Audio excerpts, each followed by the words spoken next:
秀夫体操第一よーいドン全力疾走おい待てよもっと早く私の勝ちだ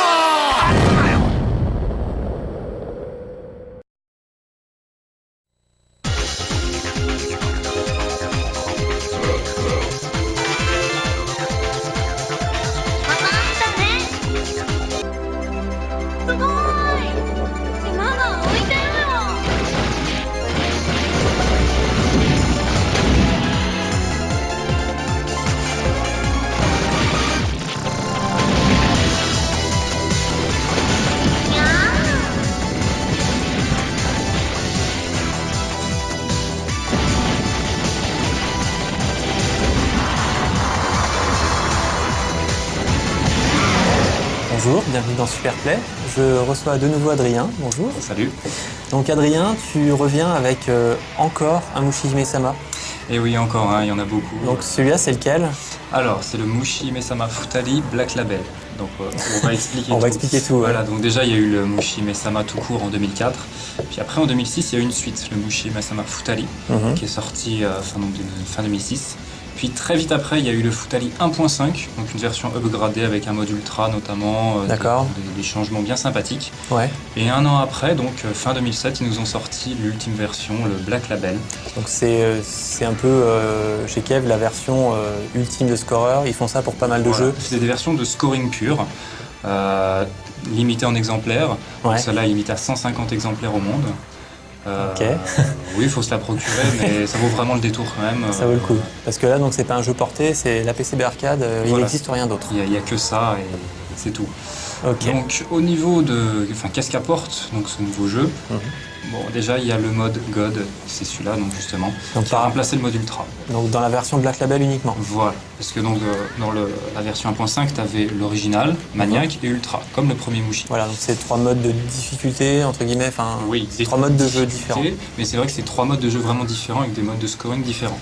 Ok. Et donc dans le Black Label, ils ont gardé l'original, le Maniac, et ils ont rajouté un mode God qui remplace le mode Ultra. Donc qu'est-ce que c'est que ce mode God? C'est en fait basé sur les mêmes patterns que le mode Ultra, donc vraiment des patterns bien chargés, qui remplissent bien l'écran, voilà. Mais avec un système de scoring, voilà, avec un système de scoring basé sur le mode Maniac. C'est-à-dire, alors je vais expliquer un peu calmement. Donc en fait, il y a un compteur de gemmes en haut à gauche. Donc le principe, c'est de faire monter ce compteur le plus haut possible, il est limité à 30 000. Et après d'utiliser ce compteur pour faire péter un gros pattern ennemi en laser alors que la barre de hit est à 0. C'est-à-dire, donc, pour faire simple, dans les niveaux, je shot tout simplement. Donc ça fait monter la barre de hit qui est juste sous le compteur. Il y a une petite barre de hit qui va monter et qui peut arriver même jusque dans le rouge. Voilà, et là elle clignote. Voilà, quand elle est dans le rouge clignotant, en fait, on va avoir des grosses gemmes déjà. Le must, c'est que si on arrive en fait à tuer un ennemi en laser alors qu'on est encore dans le rouge, on va avoir encore plus de gemmes. Comme là actuellement, voilà. Parce qu'en fait, dès qu'on maintient le laser, la barre va descendre très vite. Donc c'est du timing pour tuer les ennemis, enfin bien faire monter et hop, tuer juste à temps. Voilà, donc comme ça déjà on récolte beaucoup plus de grosses gemmes. Et ensuite, ultime technique, il faut s'approcher le plus possible des ennemis quand on les tue pour avoir des gemmes un petit peu rouges. Donc il y a on pourra peut-être les voir en fait bientôt. Ouais, donc il y a certains endroits où je m'approche en fait le plus possible. Bien sûr on ne peut pas s'approcher tout le temps non plus, il ne faut pas délirer. Mais là par exemple j'essaye de monter un petit peu. Et on voit l'aura des gemmes qui... aura rouge. Voilà, c'est ça qui fait qu'honnêtement on va en gagner beaucoup plus. D'accord. Voilà. Et donc là par exemple j'ai lâché une demi-seconde pour que ma barre de hit redescende à 0. Oui. Et là quand on maintient le laser, n'importe quel ennemi qu'on tue, tous les patterns qu'ils ont lancés vont se transformer en multiplicateurs. Égal donc au nombre de gemmes qu'on avait. Donc bien sûr, il faut essayer de faire des gros compteurs à 30 000 sur des patterns les plus gros possibles. Voilà. Donc voilà. Ça a l'air tout simple. Ça a l'air simple, mais c'est simple. Et c'est ça qui fait la force de ce jeu, c'est que c'est un système de scoring simple, assez permissif, parce que bon, on peut quand même se permettre de perdre une vie, on va perdre des points certes, mais c'est pas comme le Mushien où tu perds ton hit, c'est bon, tu peux recommencer. Quoi. Là, il n'y a pas de compteur à tenir tout le long d'un niveau, on joue au yo-yo avec. Et si on perd une vie, on peut se reprendre vite fait, on aura perdu quelques centaines de milliers de points, mais c'est pas grave. Et il est vraiment jouissif, quoi. C'est énorme de faire péter des gros patterns à 30 000 qui clignotent en rouge, tout ça, c'est... On en a vu quelques-uns déjà. Ouais. Voilà, donc demi-boss du 1, tout ça. Et il faut connaître les endroits où les patterns sont les plus touffus et faire en sorte d'avoir 30 000 gemmes pour ces endroits-là. D'accord. Voilà. Donc faire en sorte, soit en resetant sa barre, soit en tuant un ennemi qui fait du bullet cancelling. Comme là, dans ce niveau, là, les stalactites. Voilà. Donc ce jeu repose énormément sur le bullet cancelling. Donc par exemple, dans ce niveau, il y a les stalactites qui en font. Donc ça permet, il faut laisser l'écran se remplir le plus possible, se mettre dans le coin, et hop, au dernier moment, tu fais péter cet ennemi à bullet cancelling. Tout va péter, bien sûr, toi tu l'as fait en shot, puis au dernier moment laser pour avoir que des grosses gemmes. Ouais. Et là tu remplis ton compteur en même pas de bullet cancelling, c'est bon, tu as rempli ta barre, et après tu peux te permettre de faire des compteurs de folie, c'est clair. D'accord.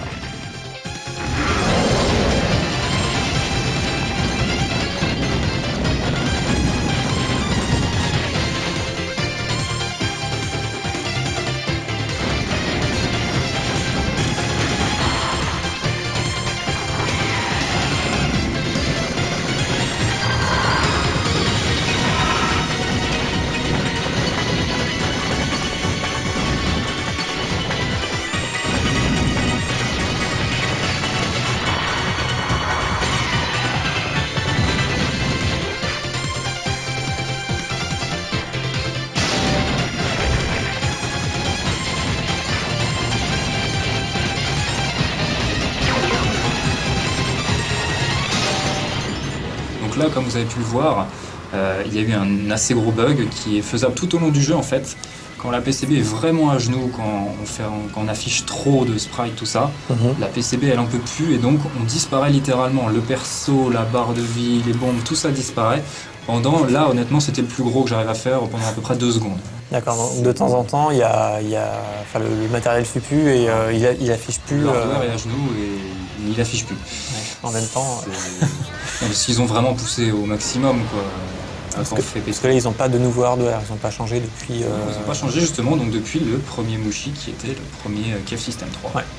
Sur lequel ils avaient testé justement le nombre de bullets possibles avec le mode déjà ultra. Bien plaisir avec le mode ultra, mais il n'y avait pas l'aspect que tout pète dans des gemmes. Ouais. Là tu vois quand tu fais péter un énorme pattern avec des gemmes à 30 000, il en peut plus. C'est clair.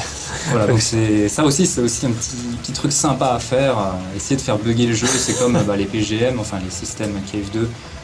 Là-dessus on pouvait faire un petit peu grésiller les graphismes à certains moments, c'est un petit plaisir sympa. Supplémentaire. Voilà, on se dit qu'on maîtrise la machine. On a l'impression du moins. Ouais, on a un peu l'impression. Voilà. Donc ça c'est le boss du 2 qui boss honnêtement commence déjà à être bien sévère. Je commence déjà à utiliser des bombes. Il y a certains patterns que je sais que je passe pas, il n'y a rien à faire. J'ai cherché longtemps des passages mais je les gère pas du tout. D'accord. Donc je sais que j'ai 2 bombes à utiliser dans ce niveau-là, il y en a une autre dans le niveau d'après. D'accord, donc tu as un planning de bombes pour ta partie là. Jusqu'au niveau 4 j'ai mon planning de bombes et après c'est un peu de l'improvisation. D'accord. Et voilà, donc là, on a essayé de faire bien sûr péter les derniers patterns qui sont les plus gros avec un compteur le plus élevé possible. D'accord, donc toujours. Là, je suis déjà au milliard, là, déjà, quand même, mine de rien, de points. D'accord, donc le problème, c'est que, en ordre d'idée, ça donne quoi par rapport à la fin de la partie ou une partie normale, sans scorer Une partie sans scorer, j'ai jamais essayé, honnêtement, c'est pas de la grosse merde. Non, mais il faut le dire, hein, tu vas t'arracher quelques centaines de milliers de points. Ah, vraiment péter. Et là, 1 milliard. Ah ouais, non, alors que voilà, tu fais péter un bon pattern à 30 000, tu gagnes 150 millions cash. D'accord. Voire plus si tu gères vraiment bien. D'accord. Donc oui, non, il faut scorer honnêtement. Donc voilà, là c'est une partie scoring quand même, j'ai bien scoré, mais j'ai pas pris trop de risques sur la fin, ce qui fait que j'ai fait une partie moyenne à 2,5 milliards. Mon record étant 2,7 milliards qui est affiché en haut. Faut savoir, je crois quand même que le record mondial pour le moment est à 4,6 milliards quand même. Il y a un peu de marge. Ça calme quand même. Déjà, je suis au-dessus de la moitié, c'est déjà pas mal. Dans un shoot 'em up, quand on est au-dessus de la moitié du record mondial, c'est qu'on n'est pas mauvais. Ouais, parce que... C'est ce que je me dis. Ouais, parce qu'il faut vraiment se taper pour... Franchement, il faut aller les chercher les 4 milliards. Ouais, j'imagine. En fait, ce que tu expliquais par rapport à la proximité pour avoir des gemmes rouges, c'est ça en fait qui fait la différence certainement. Donc, déjà, il gère tous les timings sur tous les ennemis. Il les tue tous donc au laser alors que c'est dans le rouge. Ouais. Déjà, j'essaye de le faire et je le fais sur la majorité des gros ennemis, ça rapporte déjà beaucoup. Ouais. Mais lui, il doit le faire partout et en plus, il doit être tout le temps au corps à corps, quoi. Pire que dans Kitsui, c'est la folie. Donc tu dis il doit être parce qu'en fait, t'as pas vu encore de partie comme ça. Non, bah honnêtement, je suis pas encore allé au Japon depuis la sortie de ce jeu, donc je peux pas, j'ai pas vu de grands joueurs, et c'est vrai que le Superplay de ce jeu-là... Il n'y a pas encore de Superplay officiel qui est sorti là? Non, la dernière en date, encore. c'est Death Smiles. Ouais. Et donc j'espère, je prie pour qu'on ait une vraie bonne Superplay avec un packaging sympa, ce serait cool. Mais ça, je peux pas encore le dire, ça se trouve, il y en aura pas. Hein. Ou peut-être en bonus, remarque la Superplay du Ibala Black Label, elle était en bonus. En bonus sur le Ibala. Sur le Ibala classique, mais dans quoi est-ce qu'ils vont le mettre? Je sais pas. Oui. Donc à voir. À voir. D'accord. Donc du coup, tu n'as pas pu t'inspirer de parties existantes pour tout ce que tu fais là. Donc en fait, c'est ça aussi qui m'a vraiment plu, c'est que ce jeu-là, je l'ai vraiment fait tout seul. J'ai regardé, bon je vais pas mentir, quasiment aucune vidéo. Il y a quelques patterns, donc quand même j'ai regardé le mode ultra, vu que c'est inspiré en fait du mode ultra, j'ai regardé le DVD pour me dire, ah ouais, il passe comme ça, d'accord. Le DVD de la version normale, pas du Black Label, c'est ça. Voilà. Mais vu que ça c'est les mêmes patterns, on a un tout petit peu plus simplifié, ça aide beaucoup. Ouais. Mais sinon, franchement, les 9/10 du jeu, voire plus, j'ai trouvé mes chemins moi-même, j'ai tout creusé moi-même, et c'est vraiment la satisfaction au bout est d'autant plus grande. Ouais. Vraiment. Et en plus, donc, bien sûr, vu qu'il n'est pas porté ni rien, il n'y a pas de save state, ni de stage select. Voilà, la PCB. Franchement, pour s'entraîner sur le boss final, j'ai lutté. Ouais, parce que là, il faut mettre son crédit à chaque fois et recommencer le jeu tout le temps. Il faut y arriver. Je suis pas un partisan du continu. À un moment, j'ai essayé, tu sais, même quand je crevais, de mettre un continu pour me dire, allez, je vais m'entraîner sur les stages là. Ça marche pas bien. Ça change tout. On n'est plus dans le trip, on a perdu son rythme. On fait non. Il n'y a plus de pression. Voilà. Donc non, vraiment, il faut. C'est chaud d'en s'entraîner. C'est pour ça que les derniers niveaux, bien sûr, je les gère moins bien que les premiers. D'accord. Donc là, tu es encore en mode tu gères et tu scores ou tu commences les 3 premiers niveaux, même les 4 premiers niveaux, j'ai mes chemins, je sais où scorer, grosso modo. D'accord. Par contre, niveau 5, là, ça commence un petit peu à être de l'improvisation. Je sais d'où arrivent les gros ennemis, quelle forme à peu près vont avoir les patterns. Mais ça se limite à ça, quoi. Ouais, ça change énormément parce qu'il suffit que tu te décales un peu. Voilà, et donc le pattern va être orienté différemment. Il suffit que tu aies oublié de tuer tel ennemi à gauche et celui à droite va te faire chier. Enfin, voilà, et là par exemple, ce passage du stage 3, c'est une véritable calamité. C'est peut-être un des endroits les plus chauds du jeu, que ce soit en maniaque ou en god ou même en original. Tout le monde déteste ce passage.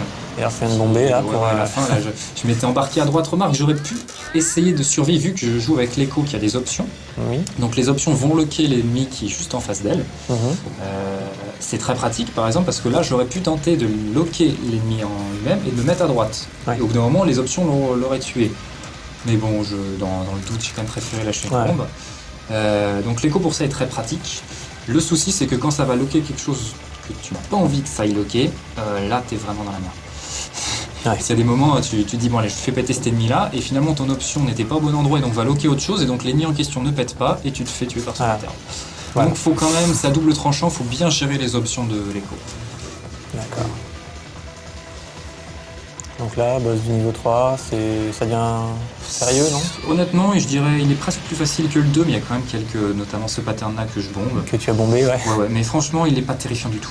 Non, il se fait sans souci.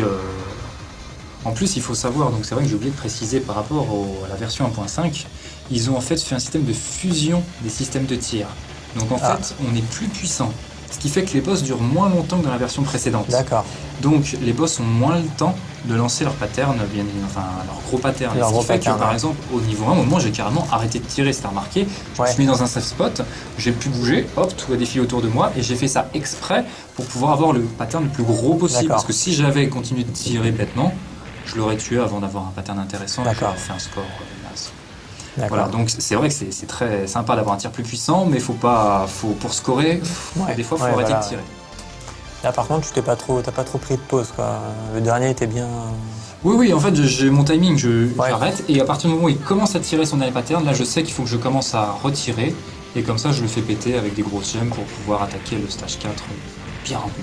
Bien rempli. Ah oui, parce qu'il conserve le compteur. Et voilà, ça c'est sympa, il conserve le compteur entre les niveaux. D'accord. Donc là ça servait à rien que je fasse un vrai compteur sur la dernière fois où j'aurais fait n'importe quoi. Enfin, j'aurais vraiment fait un vieux compteur naze.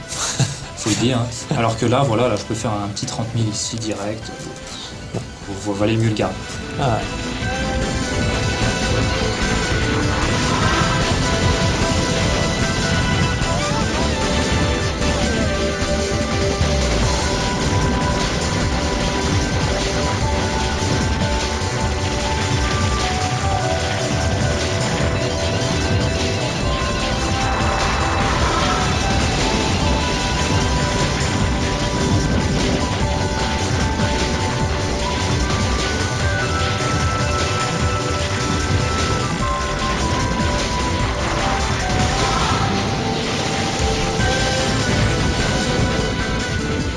je rappelle bien sûr que, comme dans tous les caves, le masque de collision est vraiment minuscule, hein, c'est des tout petits points verts. Et encore il est un peu réduit. Ouais, un peu réduit par rapport à ce qu'on voit, ce qui fait que c'est pour ça qu'on peut se permettre de passer dans des trucs aussi serrés, quoi. Ouais, parce que là, quand les gros serpents arrivaient...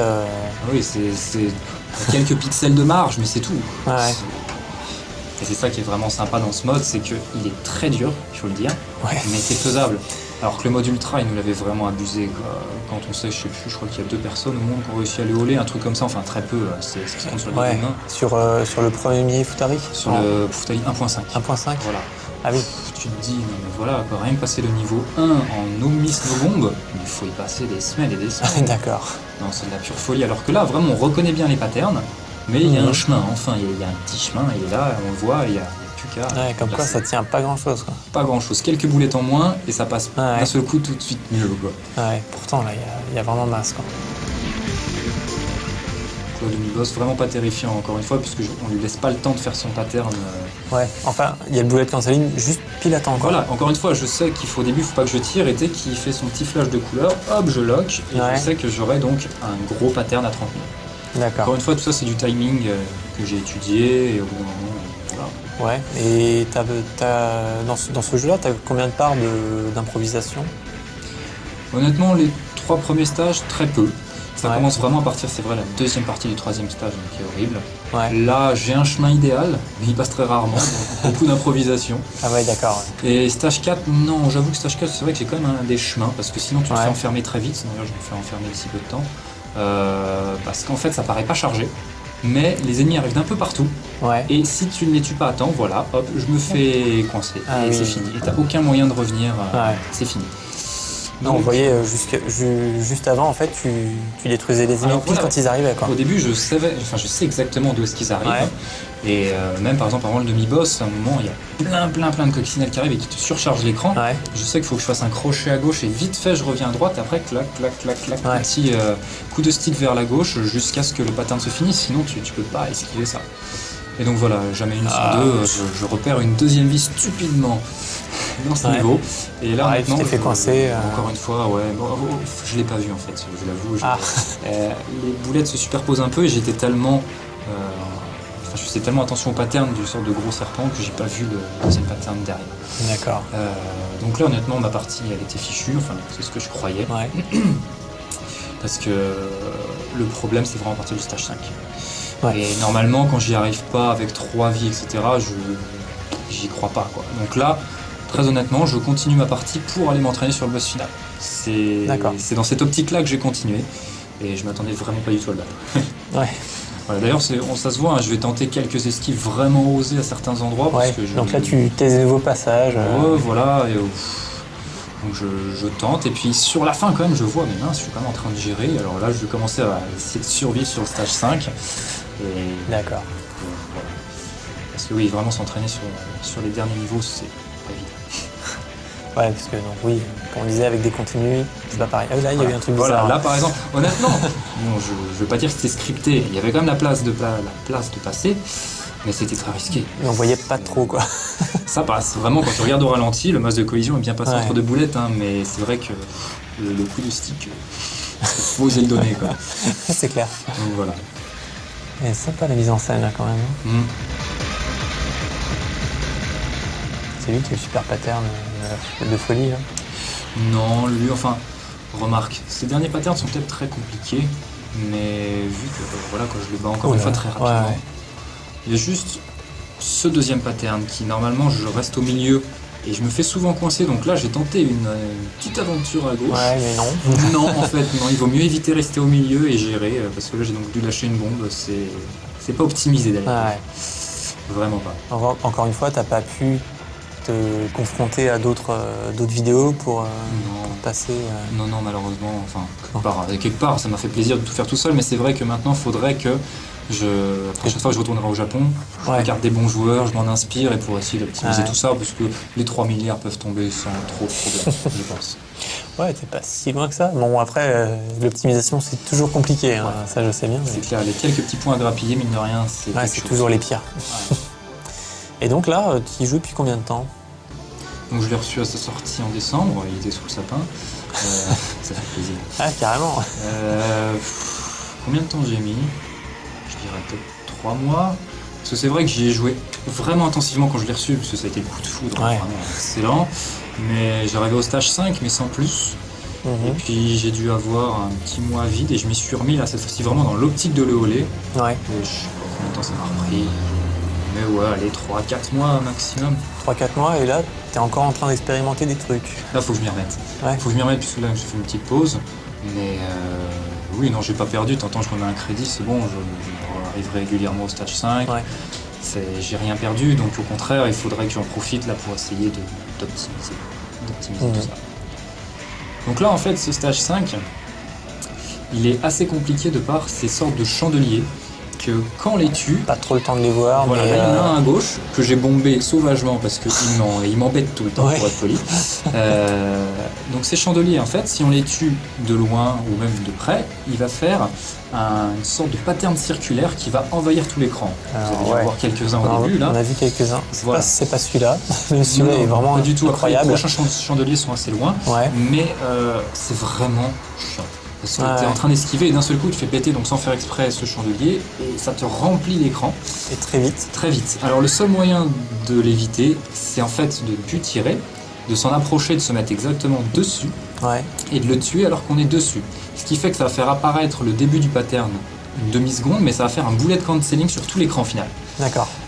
Donc il faut savoir exactement où ils sont, bien optimiser, et puis hop, s'en approcher sans tirer, ce qui n'est pas facile vu le nombre d'ennemis qu'il y a, se mettre dessus et bullet canceller. Les premiers, là, honnêtement, j'y arrive quasiment pas, t'as vu, j'ai même donc lâché une bombe. Après, dans la deuxième partie, il y en a encore, là j'en fais quelques-uns, et c'est vrai que ça t'aide bien, parce que à bon escient, franchement, ça te vide l'écran. Donc, mais principalement parce que là, en fait, comme ils arrivent du haut, on est obligé de tirer dessus si on tire. Et oui, voilà. Et c'est ça qui est... J'ai vu quand même quelques vidéos du stage 5. Les mecs, ils gèrent bien, ils se mettent tout à gauche parce qu'ils savent qu'il n'y a rien et d'un seul coup, ils font un crochet, ils remontent en force. D'un seul coup, ils se mettent dessus, ils le tuent.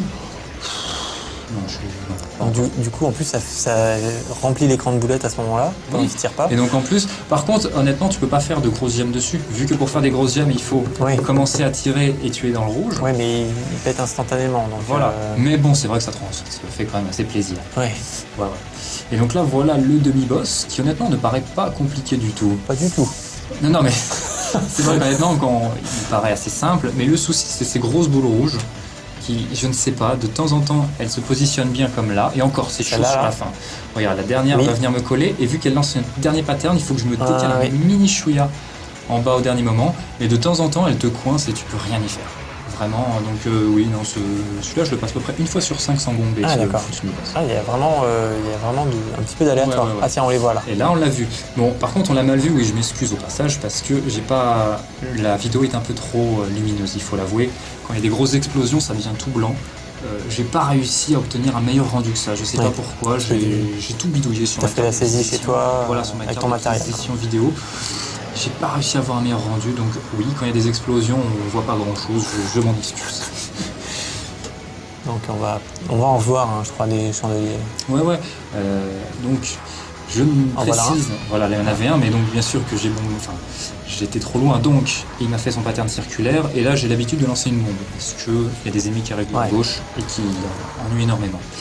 Et là, dans très peu de temps, il va y avoir en fait la vie cachée, qui est honnêtement pas évidente à avoir, parce que déjà elle est au stage 5, c'est abusé, c'est le seul qui a où elle est aussi loin, franchement.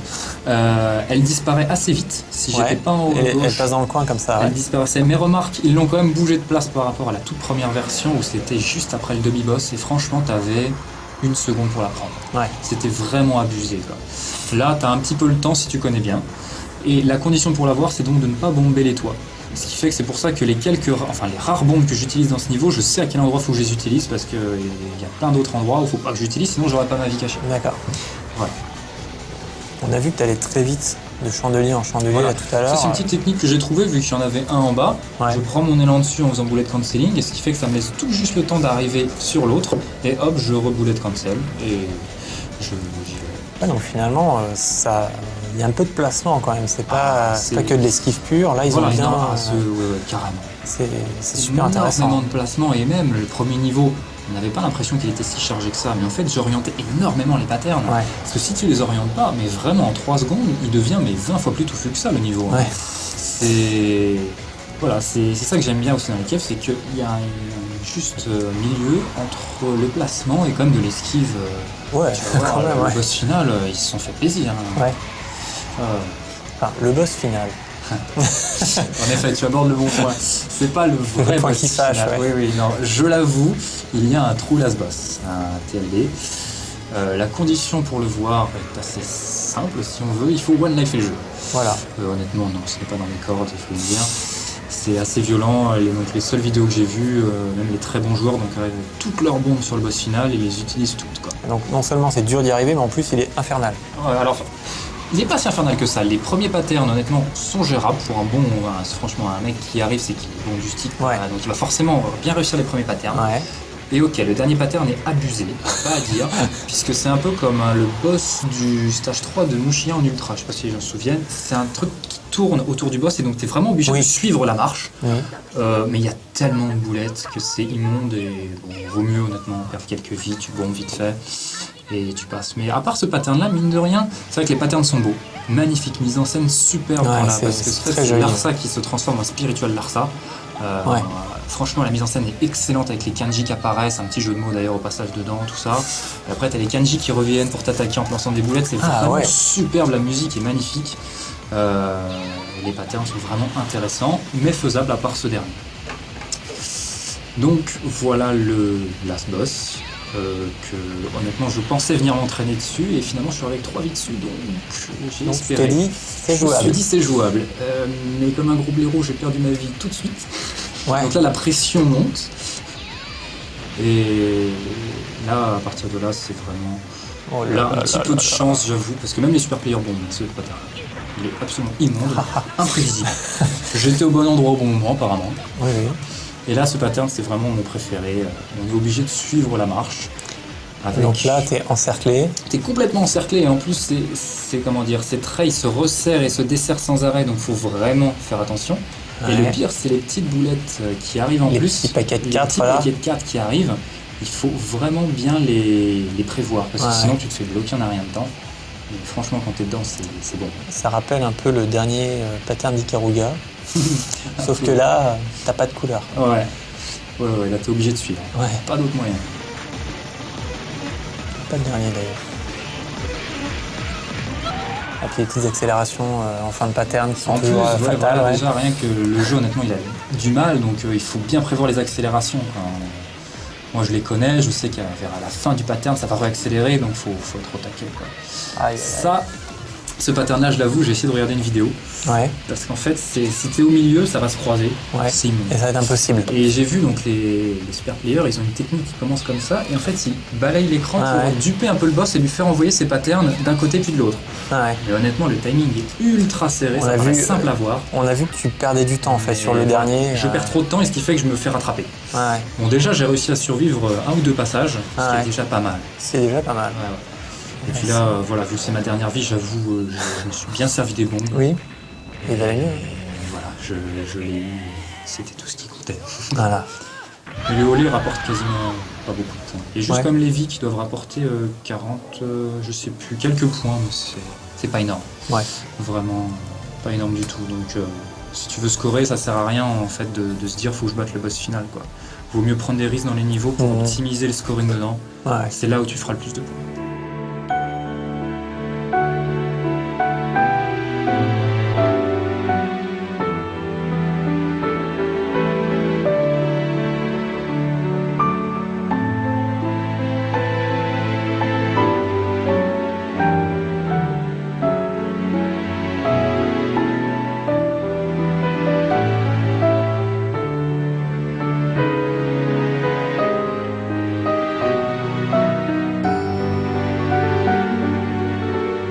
Ok, donc là, tu es motivé pour faire un petit peu mieux, donc tu vas t'entraîner un petit peu cet été. C'est ça qui est bon dans les jeux d'arcade, c'est qu'on se dit qu'on peut toujours faire mieux.